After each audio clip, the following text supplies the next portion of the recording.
자, 이번에는 모의고사 7번째 거 해설 보도록 할까요?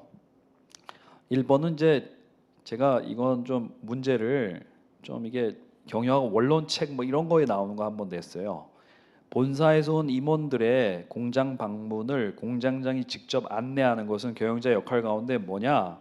이게 이제 피겨 헤드입니다. 피겨. 이게 민츠버그가 경영자 역할 중에 얘기했는데 이게 바로 이제 피겨 헤드죠. 공장을 대표해서 본사에서 온 임원들 안내하고 하는 거. 우두머리 역할이죠. 뭐 얼굴마담 역할 이런 거니까 이제 피겨 헤드라고 봐야 되겠죠. 그다음에 다음 중 가장 적절하지 않은 것은 과학적 관리법은 뭐 주로 효율성과 관련이 있죠. 상황론적 접근법은 모든 조직에 적용 가능한 이론을 찾고자 했다. 이게 아니죠. 이런 유니버설 시어리는 없다. 그러니까 이게 상황에 맞아야지 뭐 모든 조직에 다 들어맞는 그런 이론은 없다. 이 생각이 2번이 틀린 거죠. 상황론적 이론하고 완전 다른 이제 이런 걸 뭐라고 하냐면 이제 보편론적인 접근법이라고 합니다. 보편론적인 접근법. 유니버설리스틱한 어프로치라고 하죠. 3번 오비 고전 이론의 비인격성을 개선하고자 했다. 이거 맞죠, 뭐. 고전 이론이 고전적 경영학, 고전 뭐 그다음에 이제 클래시컬 어프로치, 뭐 고전적인 접근법 이렇게 보시면 되겠어요. 그 고전 이론의 비인격성이라는 건 뭐냐면 이제 이런 거죠. 뭐 우리가 과학적 관리법이라든가 뭐 관료제 이런 것들을 보면 이게 뭔가 인간 혹은 인간이 구성하는 조직은 아주 굉장히 합리적이기 때문에 항상 뭐 가장 좋은 방법 이런 걸 이제 채택한다 이런 거죠. 그러니까 이제 사실 약간 조직 내 인간적인 문제 있잖아요. 뭐 살다 보면 싸울 수도 있고 갈등도 생길 수도가 있고 제일 좋은 걸 썼지만 실대도 안 될 수 있고 뭐 이런 것들은 이제 좀 그걸 그 배격을 했었죠. 그러니까 이제 조직 행동은 뭐 그런 고전 이론의 비인격성, 인간적인 어떤 내용을 좀 무시했던 거를 좀 개선하고자 했다. 뭐 이렇게 볼 수 있죠. 시스템적 접근법은 조직 구조적 측면과 개인 행동을 통합한 이론이다. 그러니까 이제 뭐 구조적으로는 이제 시스템적인 거고 회사 내의 어떤 내부적인 그런 인간의 복잡 다난한 면 뭐 이런 것도 이제 넣기 때문에 시스템적 접근법도 이게 두 개를 이제 통합했다 이렇게 볼 수가 있죠. 간호사를 고용하는 병원 입장에서 간호사 노동조합과 지역 노동시장은 과업 환경 중 어떤 요소에 해당되느냐? 이게 뭐 우리가 이제 과업 환경 환경에는 일반 환경하고 뭐 과업 환경이 있는데 과업 환경에 보면 이제 공급자죠, 공급자. 네. 이 과업 환경은 회사에 좀 직접 영향을 미치는 거고 일반 환경은 이제 간접 영향을 미치는 거죠. 그래서 뭐 일반 환경 우리가 뭐 보통 패스트라고 많이 하던데, 패스트. 뭐 이런 거죠. 뭐 폴리티컬 정치적, 이건 이제 이코노미 경제적, 요거는 이제 소셜 사회적, 요건 이제 테크니컬 기술적 뭐 이렇게 해서 패스트라고 많이 하죠. 네.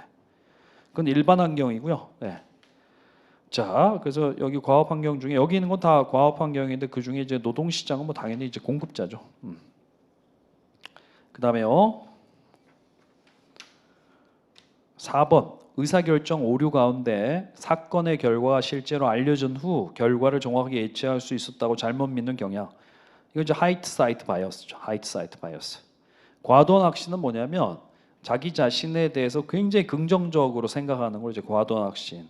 랜덤니스 바이어스는 뭐 뭔가 이제 그냥 우연한 사건에다가 의미를 부여하는 거죠.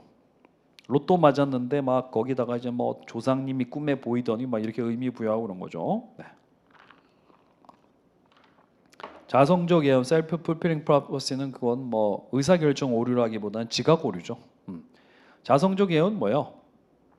그러니까 이제 뭐 누군가에 대한 어떤 기대, 제가 이제 쟤는 굉장히 공부 잘하는 것 같아 이렇게 하면 제 기대가 제가 이제 그 사람에 대한 행동 같은 거를 이제 그 결정하게 되는 거죠. 그래서 이제 뭐 걔한테 좀 더 열심히 가르쳐주고 막 이렇게 하니까 이제 그런 행동이 걔의 능력을 높이고 그래서 걔가 능력이 올라가니까 내가 기대했던 거대로 걔가 뭐 성적이 잘 나오고 뭐 이런 거를 이제 자성적 예언이라고 하는 거죠.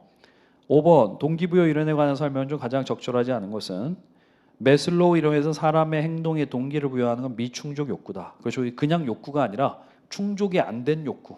충족된 욕구는 동기부여 효과가 없고요. 충족이 안 된 욕구가 사람을 동기부여시키는 거죠.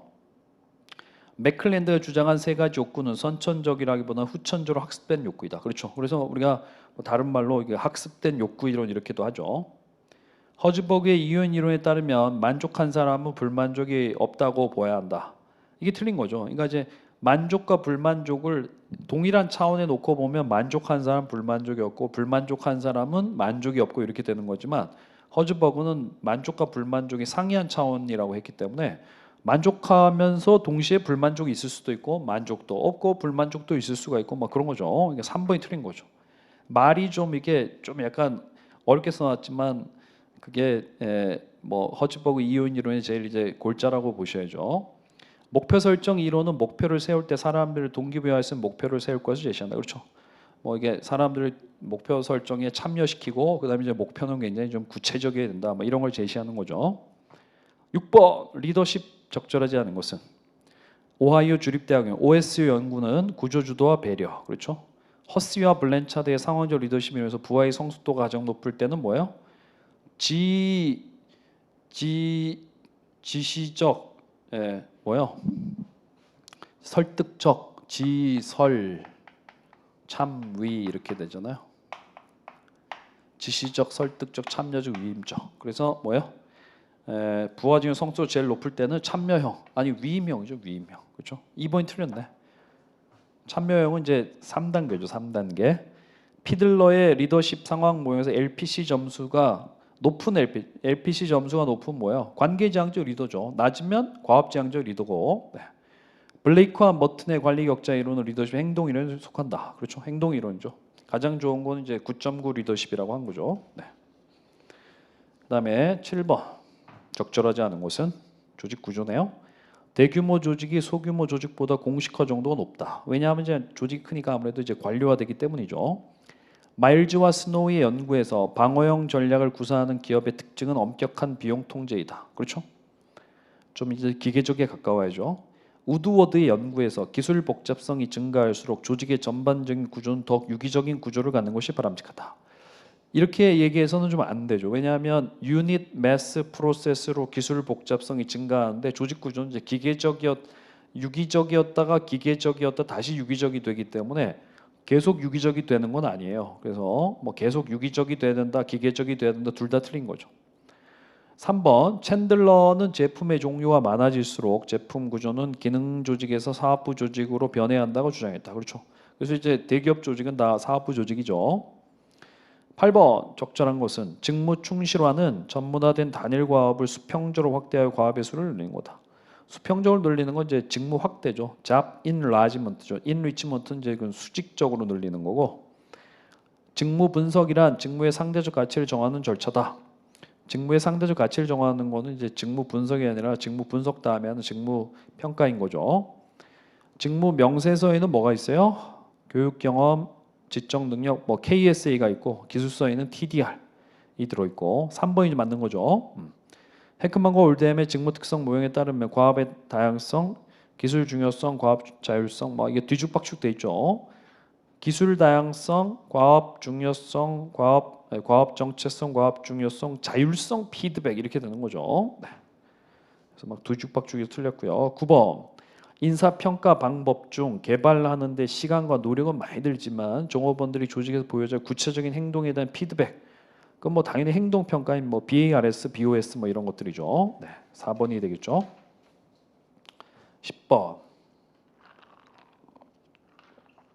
직무평가의 요소가 아닌 것은, 직무평가는 이제 직무의 그 일체의 속인적 요건을 떠난 직무에 관한 객관적인 평가이기 때문에 그 근속 연수는 이제 그 직무를 맡고 있는 사람에 해당되는 거잖아요. 이게 직무를 평가하는 건데, 그러니까 이제 당연히 1번이 아니겠죠. 숙련, 노력, 책임, 뭐 작업 조건 이렇게 네 가지가 해당이 되죠.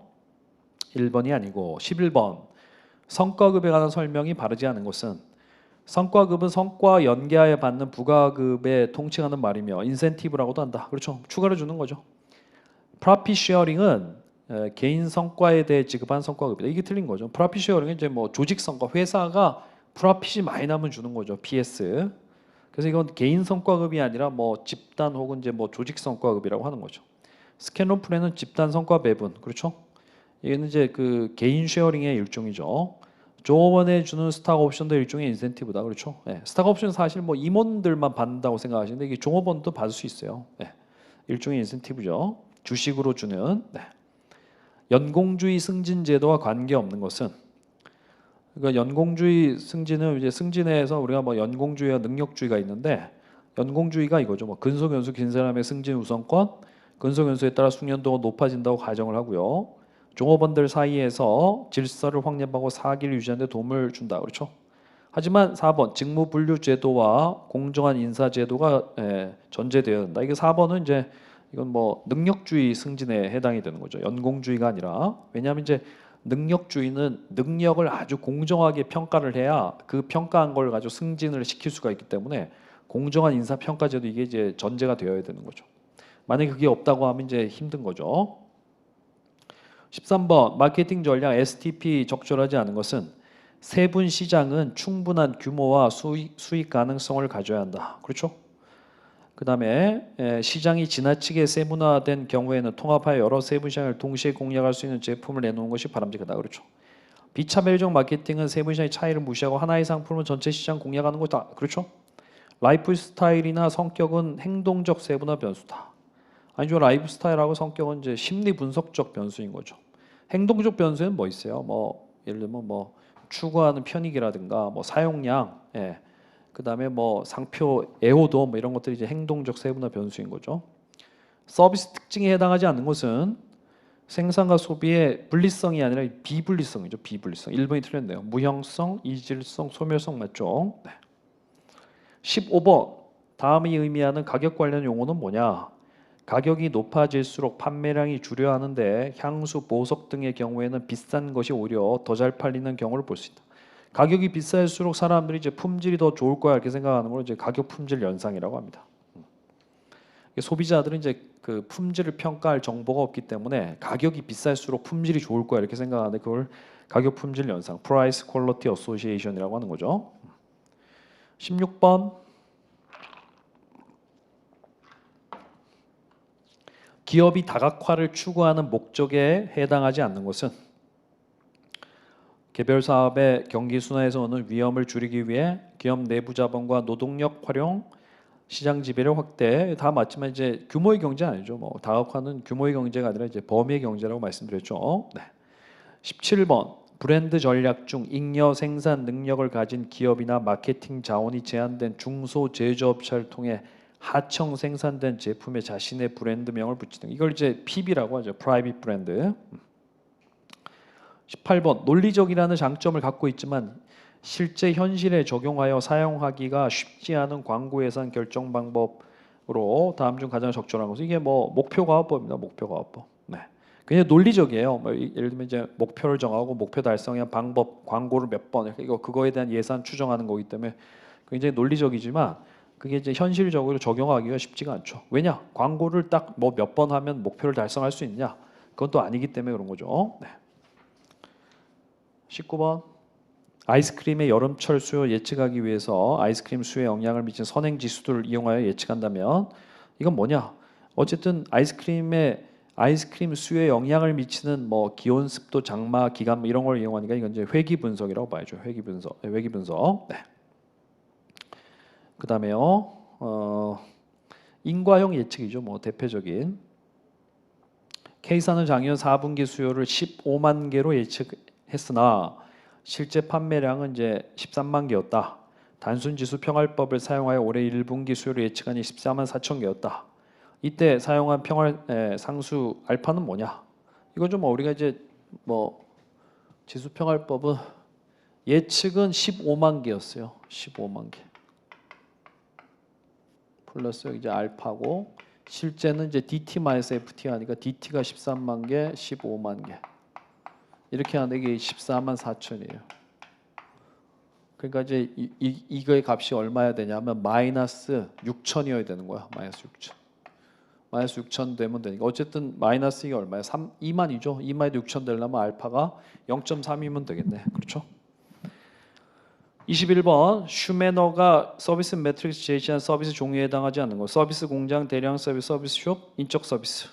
인적 서비스라는 거는 없죠. 그렇죠? 네. 자, 그다음에요. 22번. 최근 다음이 의미하는 것은 무엇이냐? 최근 인터넷의 확산과 함께 생겨난 신조어로 금전적 이득을 노리고 사용자를 속여 기밀 정보를 빼내는 범죄 행위를 말한다. 이 행위자들은 온라인 커뮤니케이션을 통해 자신을 신뢰할 만한 신분으로 가장함으로써 개인으로부터 사용자 이름, 패스워드, 신용카드 번호 등과 같은 민감한 정보를 불법으로 빼내는 자들이다. 이걸 이제 피싱이라고 하죠. 피싱. 네. 23번 2019년 4월 10일 발행된 액면가 1,000만 원짜리 국채가 있다. 이 채권은 1년 후 50만 원, 2년 후 50만 원 이자를 지급하고 3년째는 1,050만 원. 그러니까 이제 3년짜리 2표채, 2표채. 그래서 적절하지 않은 것은 만기 이전에 이 채권을 매도할 수 있다. 그렇죠? 네.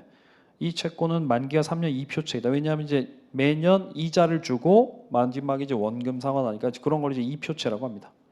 이 채권의 표면 이자율은 약 5%이다. 그렇죠? 왜냐하면 1,000만 원짜리인데 매년 50만 원 주니까 이자는 이제 연 5%짜리인 거죠. 이 채권의 액면가가 1,000만 원이기 때문에 이 채권 가격은 1,000만 원 이하로 떨어지지 않는다. 이거 아니죠. 네. 이게 우리가 이제 뭐 한번 해보면 표면 이자율이 5%이기 때문에 이제 이거 시장 이자율을 5%로 하면 1.05로 나누는데 1.05로 하면 이건 뭐 액면하고 시장 이자율하고 똑같으면 이건 그냥 그 가격이 1,000만 원 나오게 돼 있어요. 근데 만약에 이제 6%로 하면 시장률 6%로 하면 이렇게 되죠. 뭐 거기 그 해설에 있는 것처럼 1.6에 이제 50만 원. 그다음에 이제 1.06에 제곱에 또 50만 원. 그다음에 1.06에 세제곱에 50만 원 한 다음에 여기다 이제 원금 1,000만 원에다 1.06 세제곱하면 이게 1,000만 원 계산하면 1,000만 원이 안 돼요. 그러니까 이제 1,000만 원 이하로 떨어지지 않는다. 이건 뭐 완전 틀린 거죠. 네. 그다음에요. 24번 A씨사의 현재 부채 비율은 200%다. A씨사의 부채 비율을 낮추는 거래는 부채 비율은 이제 자본분의 부채니까요. 네. 그래서 어쨌든 부채가 이제 자본보다 2배나 많다는 거야. 그럼 이제 부채 비율을 낮추려면 어떻게 하냐? 1번 맞네요. 차입금은 부채인데 그걸 이제 출자로 하면 자본금이 늘어나니까 위에 있던 게 이제 아래로 가는 거니까 부채 비율을 낮아지겠네. 1번이 맞네요. 네. 거래처에 자금을 대여한다. 이건 뭐 전혀 상관이 없고 상품을 외상으로 매입한다. 외상 매입금은 이건 이제 부채니까 더 증가하겠죠. 현금 배당을 즉시 결의에 지급한다. 이건 뭐 자본이 줄어드는 거기 때문에 부채 비율은 증가하게 되는 거죠. 네. 그래서 정답은 1번이 되겠습니다. 그 다음에 마지막 문제는 손익분기점인데 손익분기점은 쉽잖아요. 판매 가격이 3,000원이고요. 그 다음에 이제 변동비가 단위당 변동비가 2,500원, 3,000 마이너스 2,500원은 500원을 고정비가 얼마죠? 100만 원이니까 100만 원 나누면 얼마입니까? 2,000개가 되는 거죠. 2,000개. 완전 이제 기본적인 문제인 거죠. 이것으로서 7회 모의고사 해설 마치도록 하겠습니다.